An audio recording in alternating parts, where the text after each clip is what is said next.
So, hi guys! Welcome back to my channel. So, nakita nyo guys, meron pa ako ditong dyaryo. Pero sa loob ng dyaryo na yan guys, meron niyang laman na hindi ko makuha. Ayan guys, yung pinakatago-tago kong tuyo. Ayan, magluluto kasi ako ngayon guys. So, 3 piraso lang. Tago natin dito, baka mangamoy. Bawal kasi dito yan guys eh. Talagang ayaw na ayaw ng mga amoy, yung amoy ng tuyo. So, kailangan doble-doblehin ang plastic guys. Wait lang, ibubul ko lang siya. Dito ako ngayon sa balcony guys para hindi maamoy yung ating tuyo. So, eto na yan guys. Binalot ko na po. Plus, meron pa siyang plastic talaga. Ayan guys. Para talagang safe na safe yung amoy at hindi makakasingaw. So, ayan guys, nagpapainit ako ng mantika. Pinaglutuan ko na to ng tuyo na 2 piraso kanina guys. Pero nang hinayang kasi ako sa mantika na itapon. So, ang ginawa ko, tinakpan ko siya, tapos papainit ko. Tapos pag mainit na siya, saka ko na siya dadalhin sa balcony para dun ko iprito yung tuyo guys. Ayan guys, umuusok na siya. Saka etong kawali guys, huwag nyong ibabash to kasi etong kawali na to, napakatagal na to sa akin. So, ayaw ko siyang itapon guys. May mga bago kaming kawali dito, pero ito talaga yung pinaglulutuan ko ng mga tuyo. Ganyan. Para kahit barubado, ano tawag dun? Yung basta-basta ko na lang luto, okay lang, diba?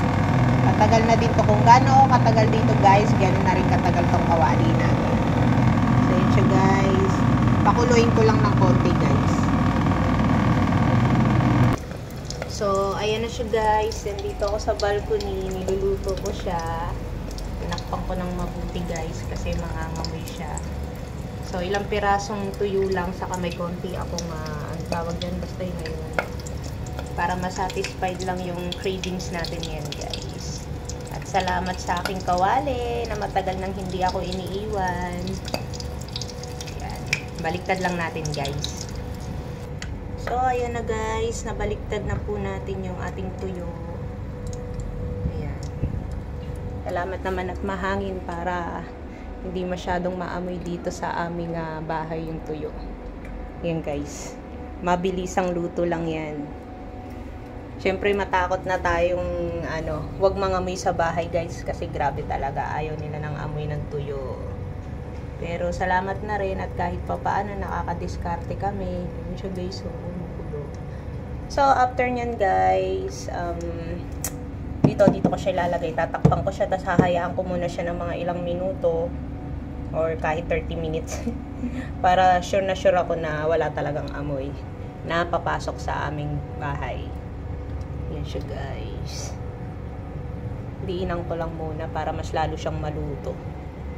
So, ayan siya guys, ang itsura ng ating tuyo. Grabe.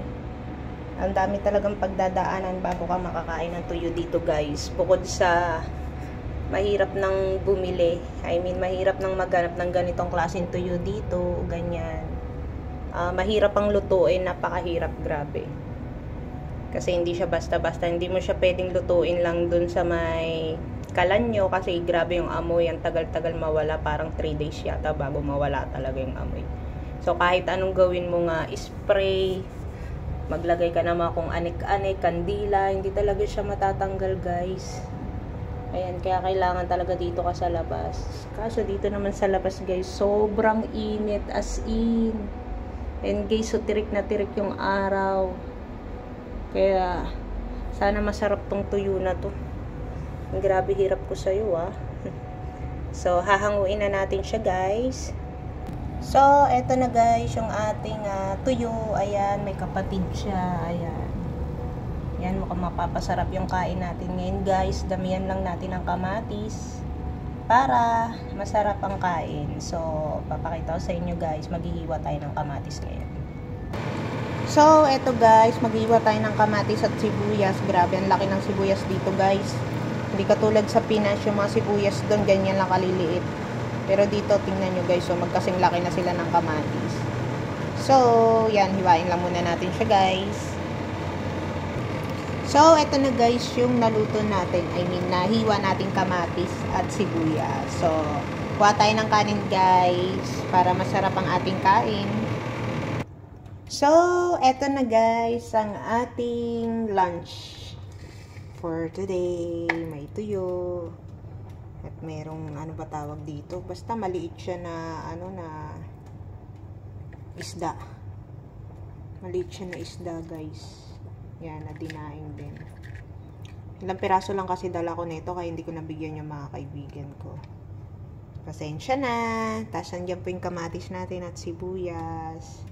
Maya-maya magtitimpla tayo ng kape guys para masarap yung ating kain.